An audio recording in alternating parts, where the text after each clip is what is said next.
हे तुला पटतंय का? अगं मला पण चुकीचंच वाटत होतं ग, पण सखू म्हणाली रमाईची तब्येत ठीक होणं सगळ्यात महत्वाचं आहे. श्रेय कोणाचं आहे, कोण घेतंय ही अतिशय दुय्यम गोष्ट आहे. आणि सखू रमाईसाठी जीवाचं रान करते ग.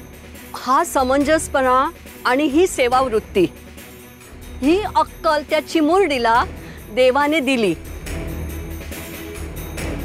पण त्यातली थोडीशी तरी यमुनाला का नाही दिली? सखूचं कौतुक करताना माझा का उद्धार करते ही म्हातारी? तुला काय दिवे ओवाळायचे ते सखू पुढे ओवाळ ना. अगं रमाईचे हात भाजले ना, त्या अपघाताचा रमाईवर खूप मोठा मानसिक आघात झालाय. त्यामुळे तिला भ्रम होतोय आणि ती सखूलाच यमुनाताई समजते. त्यातून आता रमाई बरी होती, तिच्या हाताच्या जखमा पण बऱ्या होत आहेत. पण दुर्दैवाने रमाईवर मानसिक आघात झाल्यामुळे हे सगळं घडते. हे बघ दिगू, माझ्या म्हातारीचे शब्द लक्षात ठेव रे.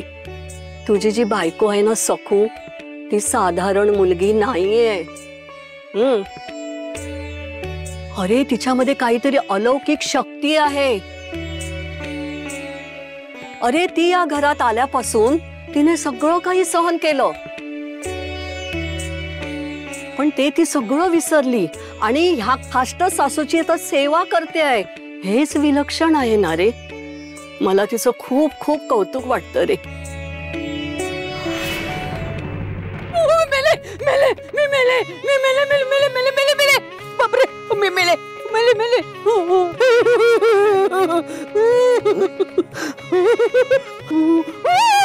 सगू सगू मला मला क्षमा कर, मला माफ कर. चेटू चेटू.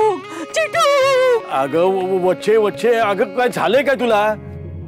तुम्ही, मी या खोली बाहेर पाऊल ठेवणार नाही.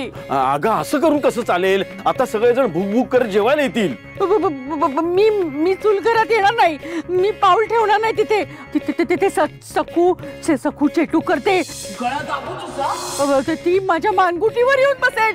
मी स्वयंपाक घरात येणार नाही. तुम्ही जेवा नाही तर उपाशी राहा, मी बाहेर पडणार नाही.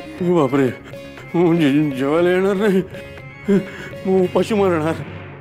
सखू बाळा, तू धन्य आहेस ग. अगं कितीही सहनशक्ती. अगं मनोरमा, तुझा वाटेल तसा तिने छळ केला, त्रास दिला, तुला ओढत फरफटत माहेरी घेऊन गेली होती.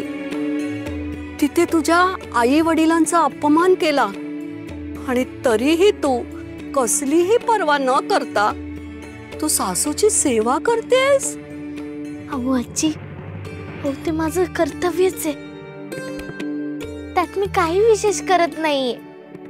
हो ग, पण सासूच्या नजरेत यमुना मोठी होते आणि मनोरमा अजूनही तुझा राग रागच करते आहे ना. सरू आजी, माझ्या उमई अप्पांनी माझ्यावर असेच संस्कार केलेत.